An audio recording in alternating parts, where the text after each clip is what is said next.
हम अपने आसपास के ओरे को किस तरह से स्ट्रॉन्ग कर सकते हैं? यूँ कहें कि जो हमारे आसपास का ओरा है उसको हम इतना स्ट्रॉन्ग बना लें कि जल्दी से छोटी मोटी चीज़ तो हम पे असर ही ना करे। लेकिन ये पॉसिबल कैसे होगा? हम ये जानेंगे कि जो छोटी छोटी चीज़ करके भी हम हमारे जो नेगेटिव एनर्जी है हमारे अंदर वो ही हमारे ओरे को कमज़ोर बनाती है। तो हमें उसे स्ट्रॉन्ग करना है, जो कि होता है हमारे माइंड से। अगर हमारा माइंड स्ट्रॉन्ग है तो जो नेगेटिव एनर्जी है वो हम पे इतनी जल्दी हावी नहीं होगी। बहुत सी बार हम सुनते हैं कि जैसे दो लोग जा रहे होते हैं, एक के जैसे नेगेटिव एनर्जी है वो उसके अंदर आ गई और एक साथ में बराबर से चल रहा है लेकिन उसके कुछ नहीं हुआ क्योंकि उसका ओरा स्ट्रॉन्ग है। ऐसा नहीं है कि हम कुछ कर रहे हैं तो ही हमारा ओरा स्ट्रॉन्ग होगा, नहीं। हम जाने अनजाने में बहुत अच्छे अच्छे काम करते हैं, उससे भी हमारा ओरा स्ट्रॉन्ग होता है। और हम जो हमारा डेली बेसिस का रूटीन है उसमें भी हम छोटी छोटी चीज़ों को ऐड करें तो उससे भी हमारा ओरा बहुत स्ट्रॉन्ग हो सकता है। कि जो लोग चौराहे में नींबू वगैरह रख देते हैं कि उनसे तो आप पे असर ही नहीं पड़ेगा, क्योंकि बहुत से लोग हम ये बोलते हैं इसने चौराहे में पैर रख दिया तो इसके ये सब हो रहा है। तो उन सब चीज़ों से हम अगर हमारा ओरा स्ट्रॉन्ग है तो उन सब चीज़ों का हम पे कोई असर नहीं पड़ने वाला।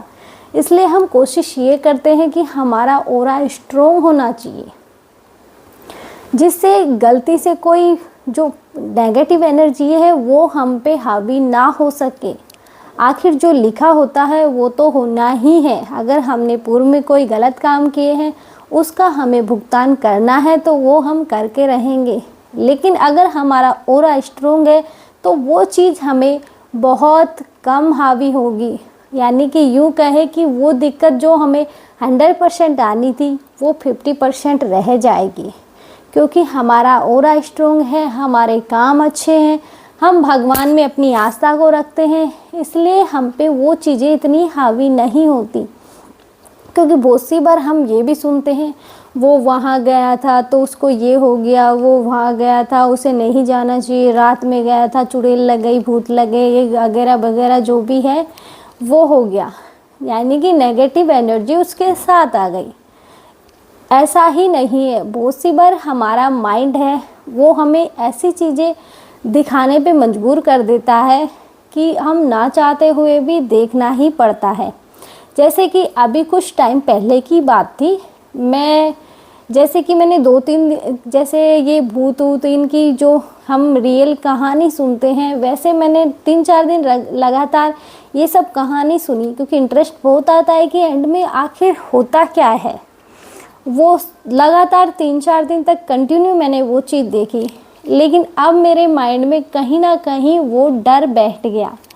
इसलिए एक दिन मेरे को नींद नहीं आई बिल्कुल भी, मैं इतनी परेशान हो गई। दूसरे दिन मैंने वो कहानी नहीं देखी, हालांकि मैंने अकेले ने नहीं देखी थी और देखी भी मैंने दिन में थी। मैं और मेरे हस्बैंड हम दोनों इंटरेस्ट के लिए टाइम निकल भी जाएगा, थोड़ा सा इंटरेस्ट भी आ जाएगा, इंटरेस्ट के लिए हमने वो चीज़ें देखी। लेकिन ऐसा नहीं है, हर किसी के साथ होता है। जो मेरे हस्बैंड सो गए, मेरे को नींद नहीं आ रही, मेरे को बार बार वो चीज़ें मेरे माइंड में घूम रही थी कि कहीं से कुछ आ ना जाए, कुछ हो ना जाए, क्योंकि हम ना चाहते हुए भी बहुत कुछ सोच लेते हैं। हमारा माइंड में डर इस तरह से बैठ जाता है कि हमने देखी वो ही है, लेकिन उसमें भले ही कुछ ना दिख रहा हो। यानी कि सामने वाला बस बैठ के यूँ जैसे मैं बोल रही हूँ वैसे ही बोल रहा है, और मैंने ऐसे ही देखी थी, सामने वाला बस बता रहा था, लेकिन जो बता रहा था वो रियल कहानी यानी कि रियल लाइफ में बता रहा था, कि जो रियल में लोगों के पास जो जो हुआ है वो शेयर कर रहा था। तो मैंने वो देखी तो दूसरे दिन मेरे को थोड़ी सी भी आवाज़ आए तो मुझे डर लगे, इधर कुछ। गलती से मैं जैसे ही ऊपर आई तो बगल वाले घर में बच्चे ने पायल पहन रखी थी, तो वो छन बजी तो मैं उससे भी डर गई। मैं फटाक से दरवाज़ा खटखटाया, मैंने अपना खुद का रूम किया, मेरे हस्बैंड अंदर थे, तो मैंने बोला कि पायल की आवाज़ आ रही है। बस बोले तूने वो ज़्यादा ही अपने दिमाग पे हावी होने दिया, इसलिए ये सब हो रहा है। ये कुछ नहीं है ऐसा कि ऐसा नहीं सोचेंगे तो होगा। और ऐसा नहीं है, सबके साथ होता है। अगर हम कुछ देख रहे हैं इस तरह की, तो ये सब चीज़ें होना स्वाभाविक है। इसलिए हमें ऐसी चीज़ें देखनी तो नहीं चाहिए। अगर ज़्यादा इंटरेस्ट आ रहा है तो दिन में देख ले, वो ज़्यादा अच्छा है। रात में नहीं देखनी चाहिए, नहीं तो आपको नींद नहीं आने वाली। अगर आपका ऑरा स्ट्रोंग है, आपका माइंड स्ट्रोंग है, तो आप देख सकते हैं। अगर आपका माइंड कमज़ोर है, अगर माइंड स्ट्रोंग भी होगा तो भी आप देखेंगे कुछ तो थोड़ा बहुत महसूस होगा ही। इसलिए ऑरा स्ट्रोंग होना बड़ा ज़रूरी है। ऑरा हम किस तरह से स्ट्रोंग कर सकते हैं? जैसे कि नॉर्मली हम भगवान की पूजा करते हैं, कुछ नहीं करते, ओनली भगवान के दीपक जलाते हैं, थोड़े से हाथ जोड़ते हैं, भगवान से प्रार्थना करते हैं, उससे भी हमारा ऑरा स्ट्रोंग होता है। यानी कि उससे भी जो नेगेटिव एनर्जी है वो दूर जाती है। अगर हम उसके साथ साथ थोड़ा सा ध्यान करने लग जाए, जप करने लग जाए, कि जप ऐसे नहीं करना कि माला लेके बैठ गए तो इस तरह से जप करना है, नहीं। आप कहीं मान लो आप लेडीज हो, कुछ काम कर रहे हो, या जेंट्स हो, आप कुछ काम कर रहे हो, यानी कि जैसे जेंट्स को ऑफिस वगैरह जाना होता है, लेडीज को घर के काम होते हैं, बहुत सी लेडीज ऑफिस भी जाती हैं। तो ऐसा नहीं है कि आप अपना काम छोड़ो, नहीं। जैसे हम चल रहे हैं तो मन में बस नाम जप करते चलें, लेकिन नाम जप भी हमें ऐसे नहीं करना है।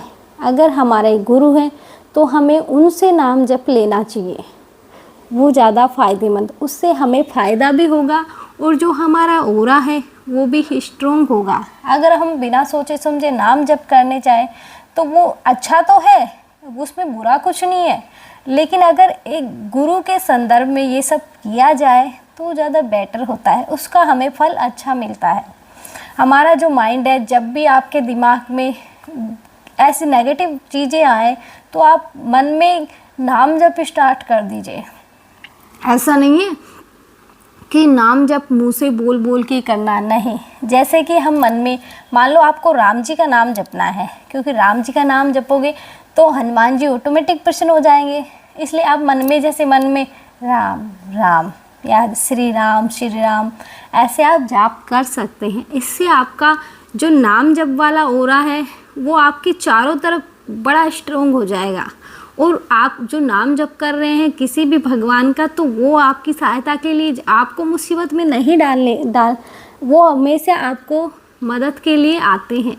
लेकिन हम ये नहीं सोचते, हम ये सोचते हम क्यों करें नाम जप, जब भगवान हमारी मदद ही नहीं करते। आप ये देखोगे कि कहीं हम जाते हैं, हम कहीं फंस गए, लेकिन अचानक से कोई हमारे सामने से आया, उसने हमारी हेल्प करी और चला भी गया। हमें नहीं पता, हम नहीं जानते उसे कौन था, कैसे आया, हमने तो बोला भी नहीं। सामने वाले ने सामने से आके बोला आपको कुछ प्रॉब्लम है, मैं हेल्प कर दूं, तो आप बोलोगे हाँ मुझे ये दिक्कत है, आप मुझे हेल्प कर दीजिए। तो वो आपकी हेल्प करके चला भी जाएगा। यही एक माध्यम होता है।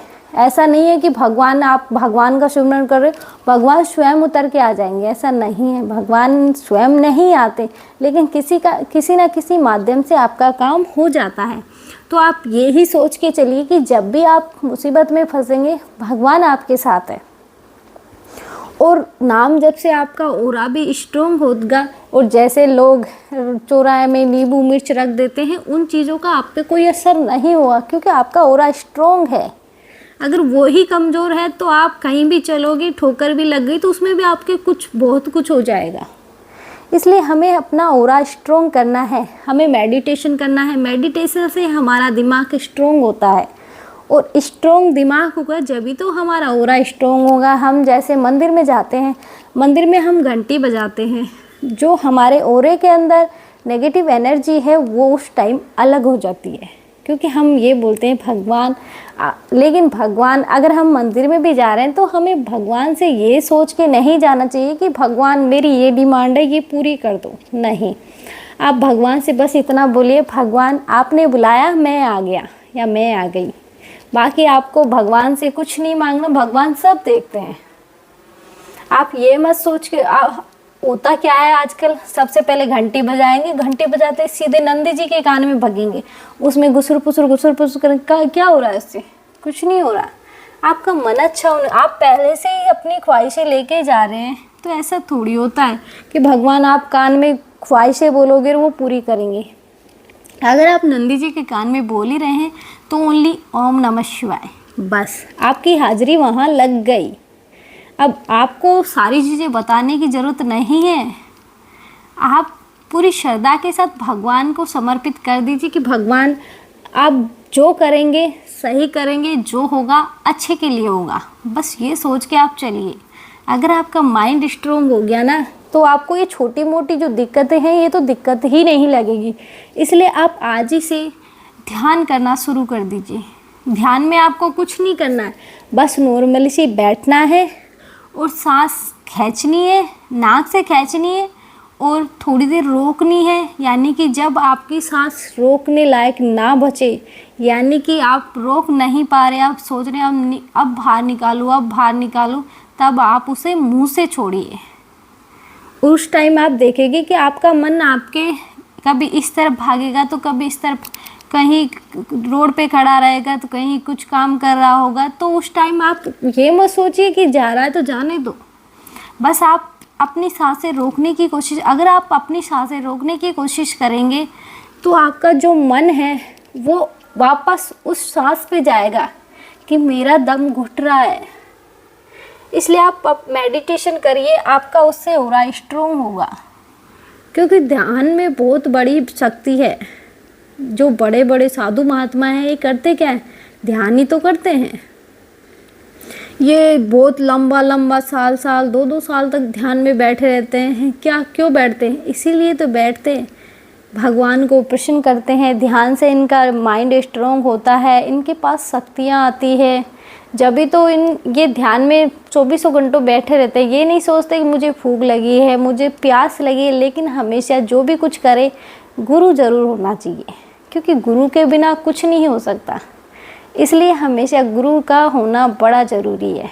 उसके बिना तो हमारा जो जप है वो भी नहीं लगेगा। कर रहे हो अच्छी बात है, उससे आपका ऑरा स्ट्रोंग हो रहा है। अगर आप और भी अच्छे से करना चाहते हैं, आपका मन करेगा करने का, तो आप गुरु का बना लीजिए किसी को भी। लेकिन गुरु हमेशा ऐसे इंसान को बनाना है, ऐसे नहीं कि वो आपसे बोला लाओ दक्षिणा में 1000 रुपये दो, लाओ आज 2000 रुपये दो, ये पूजा करवानी है, वो पूजा करवानी है। नहीं, ऐसे गुरु नहीं होते। गुरु आपसे कुछ नहीं मांगेगा।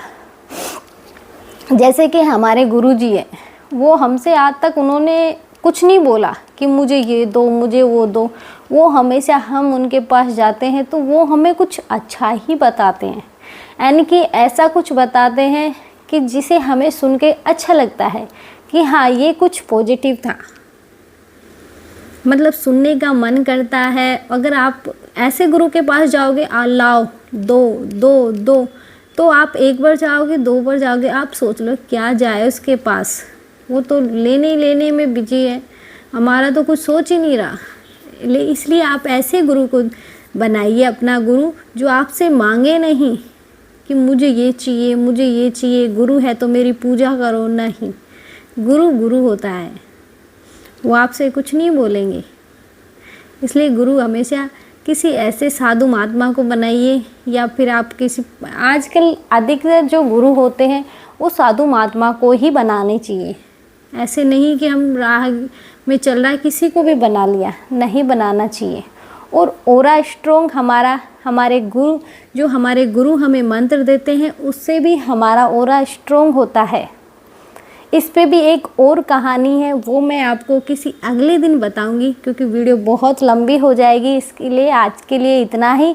आप अपना ऑरा, मेडिटेशन, ध्यान, भगवान के नाम जप, भगवान, अगर आप मंदिर जा रहे हैं तो 2 मिनट मंदिर घंटी के नीचे खड़े हो जाइए, घंटी बजा के, तो उससे जो ध्वनि निकलेगी उससे भी आपका ऑरा स्ट्रोंग होगा।